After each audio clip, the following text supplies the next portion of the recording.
Yeah, hi. We're at the home of Don Harkness. It's Christmas Eve, and Don has very kindly invited us to film a little story about what he's been doing for the last year. Effectively, he has, correct me if I'm wrong, Don, but he's taken 7 or 8 or 9 loads of clothes, medicines, and various other bits to Ukraine orphanages since last February. Good afternoon, Don. Good afternoon, Shane. What made you want to do it? Mainly after watching a couple of television programmes, news flashes, etc. about the invasion in Ukraine and being an ex-squaddy, I felt it was totally and utterly unjustified. I even got into a cross argument one night in the pub when someone said that a serving member of the forces said that they were on red alert and expecting to be pressed out on the red, and I said, bullshit, it's not going to happen. The Russians haven't got the strength for one start to get in there and do it, especially with the rest of the West. But obviously it did happen, and when I was watching it on the news I was getting quite upset and felt that I had to do something. The war had been going, or the invasion had been going for approximately 2 weeks when a chap from Cornwall appeared on Southwest News explaining that he was trying to organise a trip with humanitarian aid to go across to Poland, and he wanted volunteers to help. So I immediately phoned him up and said, I'd love to come and help you. 2 weeks later I was on my way to the Ukraine border, Poland-Ukraine border. And we took 5 vehicles on that trip. And where did you start from? We started from Plymouth, Okay. well, just outside of Plymouth, and set off to Dover, from Dover across on the ferry, straight into Poland, where we went to a refugee centre, and that in itself was quite touching because we should have been bringing a couple of refugees home with us. That didn't materialise because of a little bit of bureaucracy in the Cornwall Council. I mean, there are a lot of, I'm sorry to cut across you, but there are a lot of people out there who want to do this sort of thing, but actually don't do it. No. What? You must have some kind of, you're a bit of action man, so you actually get on and do it, as opposed to think about doing it. Yeah, I felt that there was a need. Yes, like you say, there are a lot of people that think I could do that or I'd like to do something, but don't do anything about it. They don't put their hand in the pocket, they don't encourage other people, which is a bit disappointing, but it's their choice. Some people don't want to get involved, which again you can understand. We sort of, this day and age, we tend to live in a society which isn't quite as caring as it used to be. It's quite a selfish society nowadays. Whereas I felt that I needed to get out there and do a little bit of something, and it's a small drop in the ocean. Okay, so what would you say to the cynics out there who would say that you're a pathological altruist? In other words, you're doing this for your own hole in your heart, and that's your choice, tough shit. Why should anybody help you? I quite get that, and it is my choice, and I have had doors slammed in my face, and it's not something that offends me because it is my choice, and you can't force people to do things. And I get this every November when I do the poppy appeal for the local area. It's just something I get gratification from, in that it makes me feel pretty good inside. And when we visit the orphanages, in particular where I'm now involved, it's very upsetting. But Why is it upsetting? it's upsetting to see these children when you see that a lot of these children, I keep using the word orphanage, they're not all orphans. There are children there that have come from care. There are orphans, children in care, and other children that have been displaced.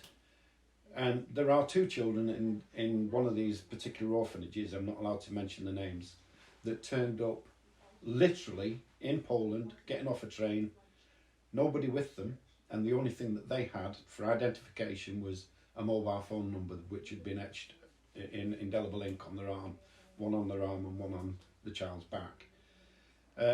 When you see this and you look at these kids, We've got a small video of the children in the orphanage in Osa, where there's 770 children enjoying lunch, and they're really, really well behaved kids.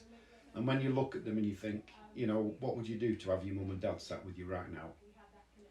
And it's not something I can do, but It's fantastic. And something we can help with. It's fantastic. So, but I mean, for you personally, I'm not going to ask you how old you are, Don, but I mean, you're not in the prime of youth. I'm 68. You're 68, and you're travelling how many thousands of miles?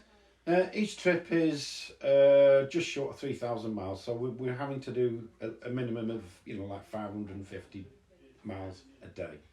That's pretty exhausting stuff.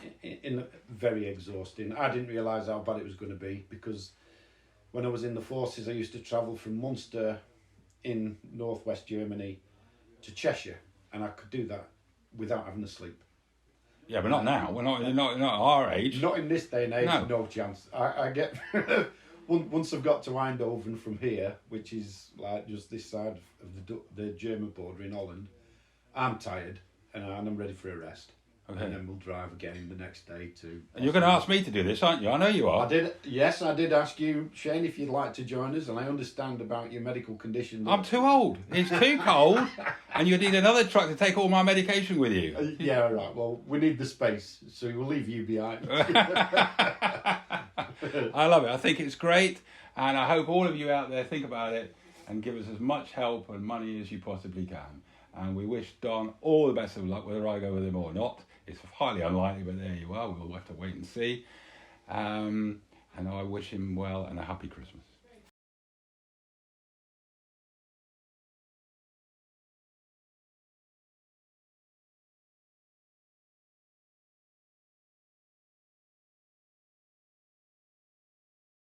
Good morning. Here we are in the West Devon village of Sheepwash. And I'm sitting in the village square next to a war memorial, many of which are found all up and down the country, in Europe and beyond. What I thought caught my eye about this one was there's actually only one name etched upon the stone. Private Thomas Luxton, killed in action on the 25th of April 1944. Somehow this seems to symbolise the futility, the loneliness and the permanence of death, particularly in war. Thomas Hardy, the great Wessex novelist, wrote a poem in 1898 called Drummer Hodge. And somehow it seems to epitomise his anti-war views even at that time. Of course, the 20th century has accelerated victimhood, particularly in the civil population, which has now been weaponised and institutionalised in places like Aleppo. Anyway, here is my version of Drummer Hodge. They threw in Drummer Hodge to rest, uncoffined as found. His landmark, a coveted crest that breaks the veldt around. And foreign constellations west each night above his mound. Young Hodge, the drummer, never knew, fresh from his Wessex home, the meaning of the broad Karoo, the bush, the dusty loam, and why uprose to nightly view strange stars of the glow. Yet portion of that unknown plain will Hodge forever be. His homely northern breast and brain grow to some southern tree, and strange-eyed constellations reign his stars eternally. Thank you for listening. Hello everybody, we're at Adam Swainson's wonderful workshop. It's like something out of Grimm's fairy tales. It's extraordinary. And here we are. He's making precision instruments for harpsichords for export. I think this lot's going to Germany. He's an extraordinary individual. He's also responsible for planting literally thousands of trees all over public spaces. And here we are in his workshop. So Adam, what do you Hello, actually... Shane. Hi.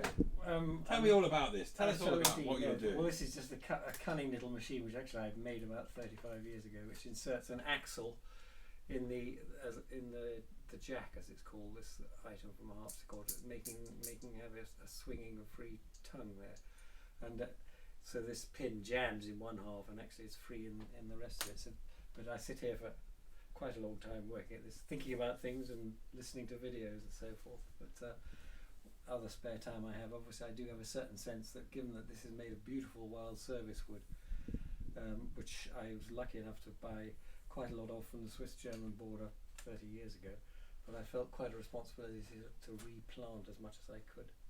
And you're doing this on your own, aren't you? You don't have any help. You use this genuine one-man band, isn't it? Well, it is. I don't have any grants or like no, I don't. I did have a grant originally to plant quite an area, and obviously there's a lot of problems with tree planting. I mean, it's very, very difficult, as I believe they found out at the Clinton Estates, to get a tree to grow to any sort of sensible size and proportion, due to initially the deer, and then after that the grey squirrels. Grey squirrels, literally, they destroy any plantation. So all the trees that you've planted down the railway line there, the walk. Yeah. Oh well, they're hopefully they won't have grey squirrel damage because of where they are and the dogs and so forth. The grey squirrels will not be. I'm hoping that was one of my motivations. But I mean, it's an extraordinary feat. You did that on your own. I don't know how many trees there are, but if you're a stranger walking down there, it's the first thing you notice. Somebody's planted these trees. And you've done it on your own with your own funding. It's an amazing achievement. Well, not wishing to be negative, but I've been doing it for 5 years, and they've only got they haven't been the most successful trees in that they seem to get damaged or not grow that well. I think the railway line's pretty rough soil. Yeah, but you're being quite modest. But the fact is, the intention. Oh no, the intention is good. And in fact, when I first planted them, there was a group of walking ladies down there, and I said, look, this manifests perfection of trees. If you'd like to just stand here and look along this bare railway line with the future, and imagine a beautiful arcade of trees to walk through. I'd like to thank Adam for his time and for opening a little window on his extraordinary lifestyle and his wonderful machinery, and wish him all the best for the future. Shane, you're most welcome. Thank you. Hello everybody, I'm with Helena Sushko. She arrived, bless her, from Ukraine about 6 months ago with her family, and she's been in the village of Sheepwash, which is in West Devon, and it's a joy to be with her. Her English is not great, but that doesn't matter, her sentiment is there. Helena, you've been here for 6 months. You brought your family here and you're working in the pub. What are your feelings? What are your feelings about what's happened to you?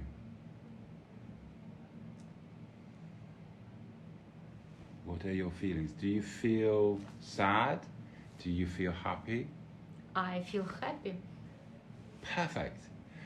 Why are you so happy? You're happy because you're safe, you're working in the pub, your family are safe? I'm happy because my family safe.